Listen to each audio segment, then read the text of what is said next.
Spyderco Native 5 Carbon Fiber in S110V. This is the sprint run. I picked up this knife. I bought this knife because it was CPM S110V and I wanted the steel. The knife is exceptional. I'm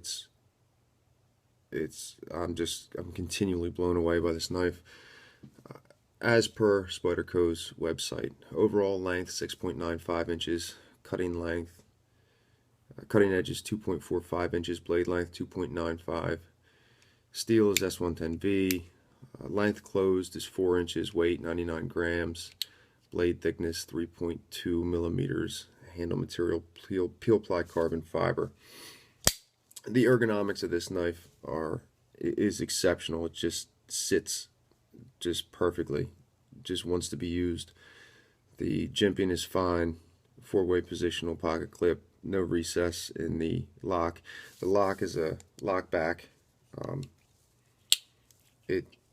It feels very good. This lock back feels as good as any that I've ever used. Steel liners, which I like that. Full steel backing, I like that too. I'm not worried about the weight.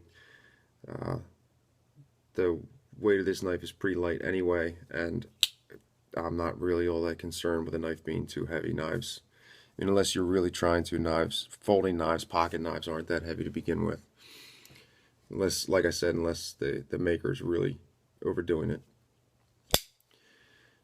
So this has been reprofiled to 30 inclusive, and sharpened quite a few times. I've had quite a bit of use with this.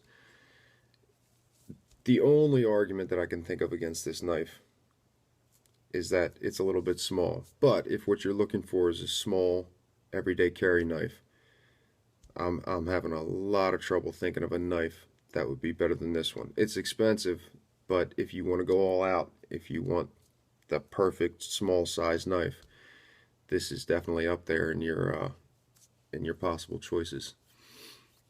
S110V is a great steel. It's stainless. It holds an edge for a very long time.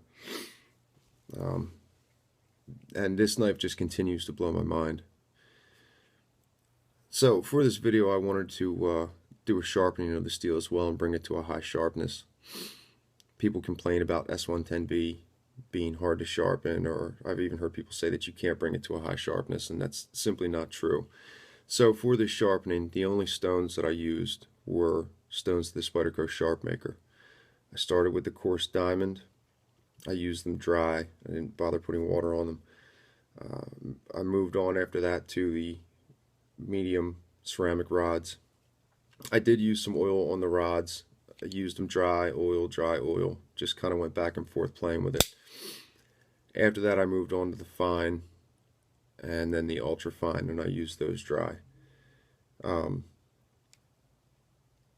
After that I moved on to strops. With the beginning strop I used basswood with a 3 to 5 micron compound on it.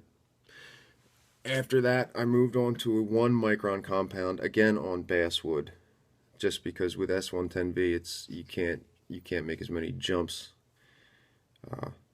through the grits. You have to really put the time in. And what I was going for was a coarse finish on this knife. This is nowhere near mirror polished. I didn't want it mirror polished. It's a fairly aggressive edge. Doesn't mean that it can't be brought to a high sharpness. It doesn't have to be mirror polished. People think that in order to get high sharpness you need a mirror polished finish, and that's simply not true.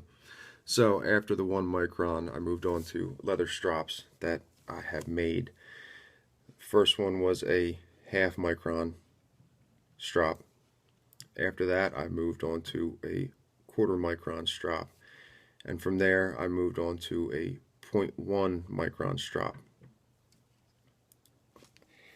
With S110V, in order to get that high sharpness, that hair splitting edge, you have to spend quite a bit of time on the final strop, and you have to get everything right with the stones. You kind of can't screw up with this steel. There's no half stepping the whole way through. Yeah, everything has to be right. But you can get it to hair splitting sharp. It's definitely possible. But yeah, I can't say enough good things about this knife. This is one that I'm going to be carrying for a long time. It's going to be one of the ones that's on me for a long time to come.